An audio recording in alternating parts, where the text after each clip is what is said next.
Recently हमने देखा कि पिछली पेशी पर कमरे अदालत के बाहर सेशन कोर्ट के अहाते के अंदर आपको गालिम गलौज की गई और अब्यूजिंग लैंग्वेज यूज़ की आयशा जट के हवाले से, उस हवाले से क्या कहेंगे? और दरख्वास्त भी आपने जो जमा करवाई थी।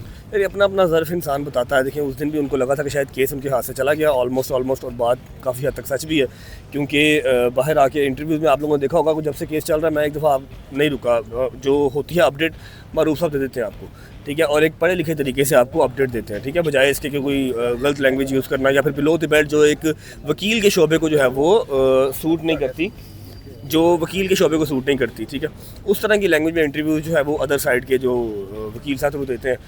लेकिन यकीन कर लें जितने लोग अंदर हैं वकील, ये एक एक बंदा इस चीज़ की शहादत देगा कि वो सिर्फ अंदर ही मतलब यहाँ पर आकर सिर्फ इंटरव्यूज़ में बोलते हैं, अंदर जो है ना वो सिवाय FIR पढ़ने के कुछ भी नहीं करते। जो FIR लिखी होती है ना उसको पढ़ते हैं और उसके ऊपर कोई बहस नहीं, कोई चक्कर नहीं। अच्छा रजब साहब, ये बताइएगा कि आप जितनी भी पेशियों पर आते हैं, आप कोई गाना गाएं या मतलब के दोस्तों के साथ कोई बात करते हैं, वो भी मतलब के सोशल इशू बना दिया जाता है। जैसे कि आप अदालत से बाहर निकले, आपका एक गाना आपने पता नहीं वैसे ही गुनगुनाया होगा कि मैं वकीला नाल बंदा, तो बड़ा सोशल मीडिया पर ये हंगामा बढ़ गया, अपोजिट पार्टी के वकीला की जानिब से ये बताया गया। एंड क्या है? मॉरल ऑफ द स्टोरी वो पर्सनल ले लेते हैं इन चीज़ों। आप बता रहा हूँ ना, ये सब चीज़ों का मॉरल ऑफ द स्टोरी क्या है? कुछ निकला नहीं ना।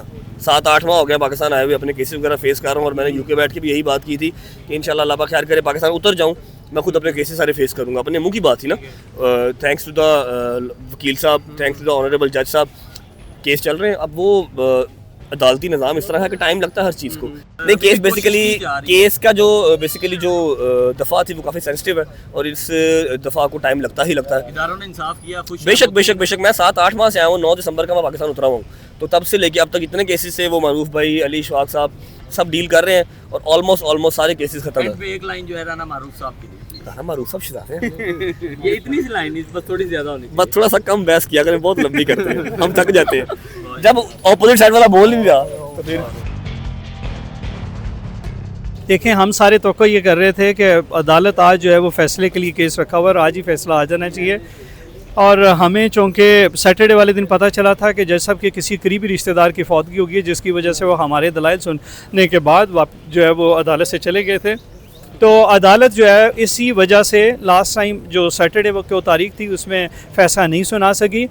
जो है वो अदालत ने ये केस जो है वो फैसले के लिए ही रखा हुआ है। और आप लोगों ने देखा कि आज एक नई दरख्वास्त ने जो है जन्म ले लिया और एक नए वकील साहब ने जो है वो कंप्लेनेंट के बिहाफ पे, मदइया के बिहाफ पे जो है वो जन्म ले लिया, जिसकी वजह से जो है वो अदालत ने जो है वो उस पे अपने जो डिसीजन है उसको बिल्कुल भी किसी तरह से मुतासिर जो है वो नहीं समझ रही अदालत। उसकी वजह यह है कि इस तरह की बेबुनियाद दरख्वास्तों का लामतनाही किस्म का जो है वो एक सिलसिला जारी हो जाएगा अगर कोर्ट ने इस तरह की जो फ्रिवलेस एप्लीकेशंस हैं उनको एंटरटेन करना शुरू कर दिया। तो अदालत ने आज एक्सप्रेसिवली जो है वो बता दिया है कि आज हर सूरत जो है वो इस केस पे फैसला फरमा दिया जाएगा।